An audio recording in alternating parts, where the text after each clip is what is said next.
Sometimes you just have to do what you can with what you got. Hey guys, welcome back to 3rd Gen Garage. Today I'm going to be working on installing a fuel pressure sender. This one is made by BDO. I believe the part number is 36000. I'll put the information on the screen somewhere, and I also have it linked down below. And I also have this adapter here. The reason why I have this is that my Miata came with a fuel pressure switch, so it's basically a dummy light. If it reads anything, I believe it's over 10 psi, it throws the needle up, and that's it. As soon as it drops below that, it turns off, but it doesn't show you any of the actual range between pressures through the RPMs. This changed sometime in the mid-90s. The early Miatas did have them. One of the common fixes for that is to replace your oil pressure gauge and the sender from the old Miatas into the new Miatas. Well, I didn't want to source one. The next best thing that I found was to just buy the VDO sender along with an adapter, because these threads are NPT threads and the block is actually BNPT, British NPT, something like that. Well, anyways, you have to buy the adapter. I'll have it linked below too. And the unit, I got this from Napa. And this mated with this will thread into your block where the stock one goes. The stock pressure switch has a blade connection. So you'll need to make a short adapter that converts it to a ring terminal, which just a small piece of wire, one blade connector, one ring terminal, and you got yourself an adapter.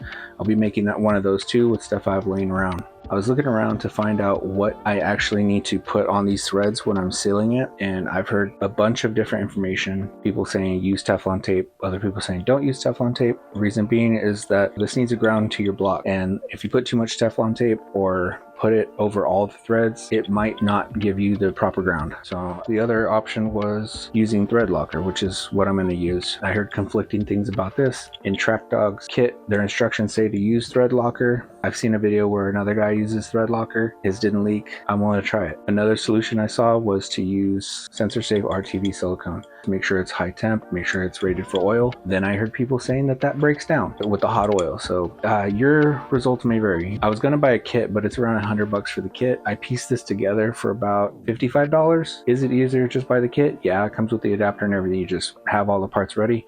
I wanted to save a little bit of money, and I did a bunch of research to try to find the most economical, cheap solution. Anyway, I'm gonna get started on this. I'm also gonna be doing an oil change because while I'm there, I might as well. I do already have the car jacked up and the wheel off. I figured it's easier just to start with that. So we're gonna take a look in here. I do have an oil leak somewhere, and it's super tight in here, so I'm gonna try my best to get an angle that shows you what exactly I'm doing. Excuse the mess. So right up there, right to the left of the filter, there's a brass fitting going in. That is the oil pressure sender. You'll see the wire going to the blade terminal. So we're going to be removing that completely, making an adapter for that wire, and connecting it all back up.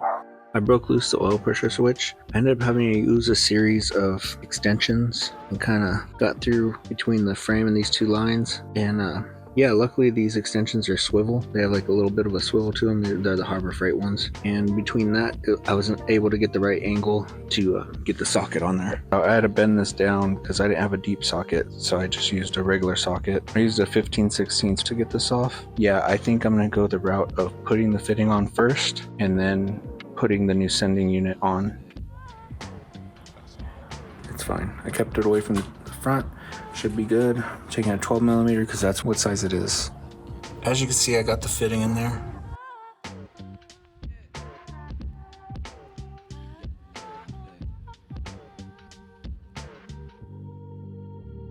So I made myself a little adapter here. This might need to be trimmed back. Sometimes you just have to do what you can with what you got. I'm gonna use some thread locker and try to get that installed now too. Can't even see it. There it is. All right. Should be plenty. Way too much maybe. Let's go. This is where I'm at. I got the wire adapter plugged in. I have the sending unit installed. My oil filter's back on, and my drain plug's back in. Tomorrow morning, I'll fill this thing with oil, start it, and check to see if there's any leaks. Tomorrow, I'm also going to be adjusting the needle, and I actually have another modification I could do that's supposed to make the needle more linear. All right, guys. I got the oil pressure sender installed and it was really tight under there. Did it hand tight and try not to over tighten it. But what I did was I ended up breaking off the head of a 17mm, a cheap end wrench I had. That was enough to get behind it and just push just a little extra. And I feel like it's pretty tight. It might be good enough. So this is where I'm gonna stop and I'll pick this up tomorrow. I'm gonna let the thread locker set overnight. I don't know if it needs to set that long, but better not forget to put oil in it. All right, guys, it's the next day and I'm back. And I'm gonna go ahead and start it up now. All right, this is the first startup. I haven't moved the needle yet, so we should see it act differently.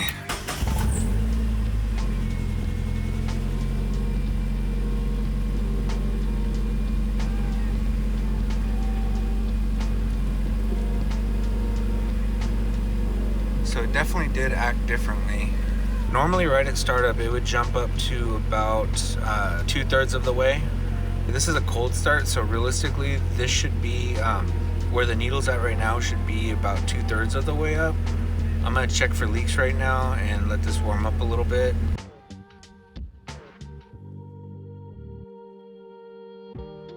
So it's getting to be warmed up. The gauge is looking to be a little lower. I've done some reading on Miata.net forum and found some other guys that did some modifications to the actual gauge itself. So apparently there's two resistors in there. One of them is a 100 ohm resistor and the other one is a 180 ohm resistor. And what you want to do is apparently make them match. You want to change the 100 ohm to a 180 ohm. And what I hear that does is that it makes it act a little more linear. It's still a little slow because of the dampening. It sounds like I guess the shaft that the needle rides on is dampened by some form of like grease. It just doesn't move as quickly. I do like that this is doing something, you know? If you watch it, the engine is close to being warmed up already. So.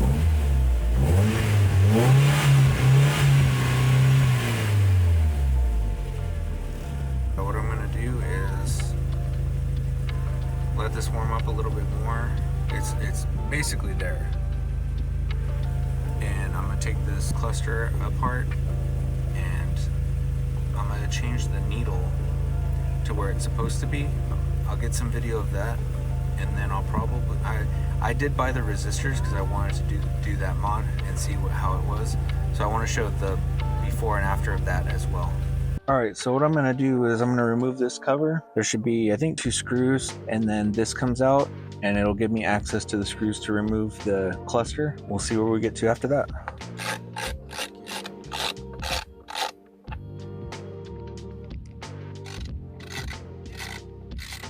Somebody replaced these at one point, or swapped one, because they're two different ones. Alright.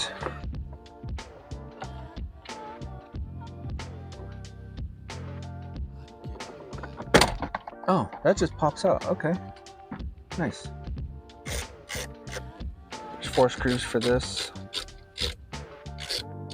And these, I believe, are all the same. A short screwdriver is probably your best bet here. Try not to drop them. Yeah, same size. We're going to pull this out. And there's 3 harnesses that clip in the back. I think it's only 3. Let's see. Yeah, 3 harnesses that clip in the back. And there's your cluster. So what we're going to want to do now is pry on these little black tabs right here to pop this, to just get the front plastic off. So if you take off just this black piece, make sure to release these, all the clips on the bottom, it'll all come off together. So that's good to know. So now we're going to take this and we're going to put it back on and we're going to move this needle to the first mark. But what we're going to do first here is put some tape right here to protect the faces, and I'm going to pry this needle out and off.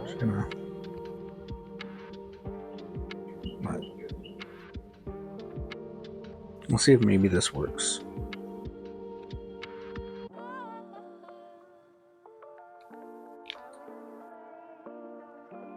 All right.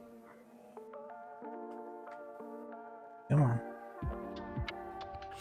All right, so now we're gonna go put this back in the car, start it up.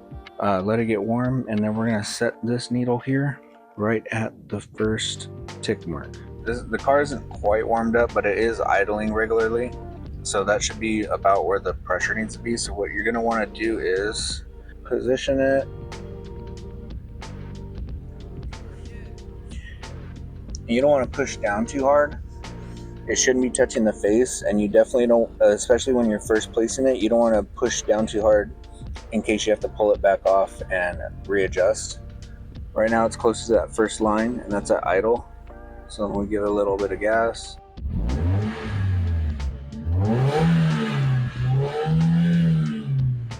Goes up. So even that is just a little bit too low. Yeah, it's just a little bit, it's still a little bit too low. I'm left-handed.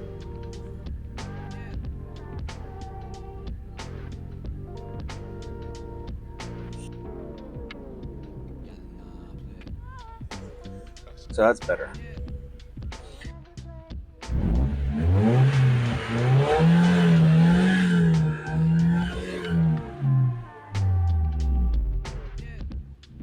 So as you can see with the revs, it goes up, revved a little higher.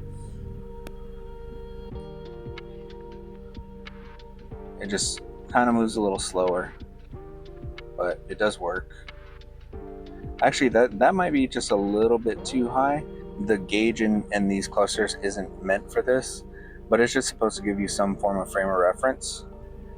It's not really perfect, but it definitely gives you more information than just on or off.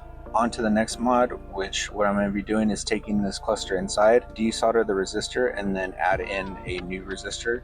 I could very well just leave it right here and just put it all back together, and that'll be it. But hopefully I'm up for the task of removing that resistor and adding the new one. So I had some technical issues with my microphone, and I ended up missing some of the audio for the ending of this video when I took out the gauge and swapped out the resistor. So what I'm going to do is make a second video for just modifying the gauge when it comes to like swapping out the resistors and going over that, because it'll be short, but not everybody's going to do the resistor mod. For some people, they might just stop there. Swapping out the oil pressure sender and moving the needle might be as far as you get, which is fine. I'm going a step further to do the resistor mod, which isn't necessary, but I thought I'd try it out anyway. I did swap one already, but it really didn't do much of anything. Like, I don't know. What I'm thinking about doing is just, I got 2 replacement resistors, just replacing both so that they're the exact same, and see if that does anything. Worst case scenario, I have to take it back apart and replace one of them, replace both of them. I don't know, but I'm gonna give it a try, see what happens, and make another video just on doing the resistor mod for the gauge. So yeah, if you could do me a favor and hit that like button, subscribe, follow me on Instagram. Thank you for watching. I really appreciate it. I'll see you guys in the next one.